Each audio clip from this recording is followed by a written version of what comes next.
Hello and welcome back again to OnShape. So in this video I'm going to be talking about a couple of different things that you might use in sketches. So this particular one will be on lines and arcs. So first I'm going to open my sketch and choose a plane to work off of.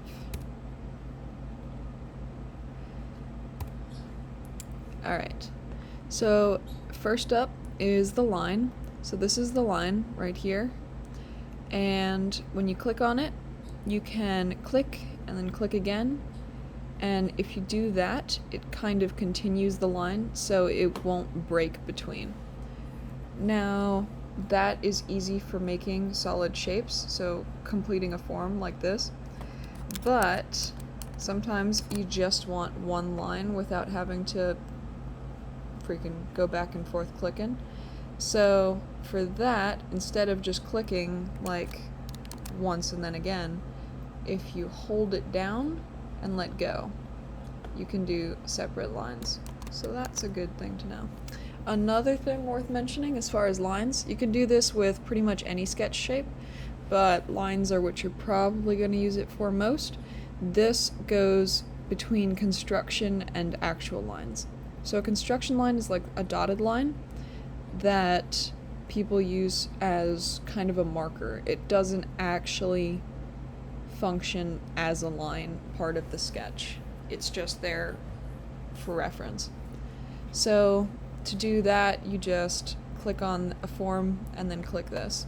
It goes back and forth. So if you have a construction line you want solid, you can do that, or vice versa. Okay. Now, on to arcs. There are a few different types of arcs. So first up is a 3-point arc. For that, you find 2 points and then place a third. This is the one I use the most often because I feel like you get enough control without having to do any weird things with it.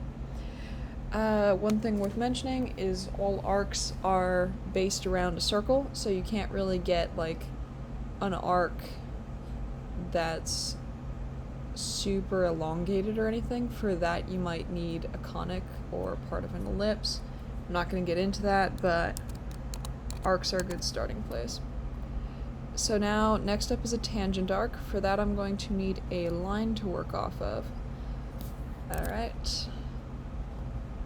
So for tangent arc you have to select a point that is on a form, and basically it'll create an arc that is tangent to it. Tangent basically means that it looks like a continuation of the line. It only shares one point on that circle, is the mathematical definition. So you can achieve this with a 3-point arc, but it's more difficult. So you can see, if I choose a 3-point arc, you see I can do this. You can't do that with a tangent arc where you go like way over it. This, you see the little line and circle that shows up by my mouse? That means it's tangent, and it adds the tangent constraint onto a 3-point arc. But yeah. Then there is one more kind of arc, and that is a center point arc. For a center point arc, you just choose a point to act as the center, and then click where you want your arc to start, where you want it to end. So this one I don't use very often, but it's good for pieces of circles and such, if you're working around a certain circle base or center. So there it is. Those are the 3 kinds of arcs and lines. So just a review: 3-point arc, that you click 2 points and you can move it around. A tangent arc has to be built off of something, and a center point arc, which is based around a center point. Lines can be changed into construction lines using this tool, and there you go.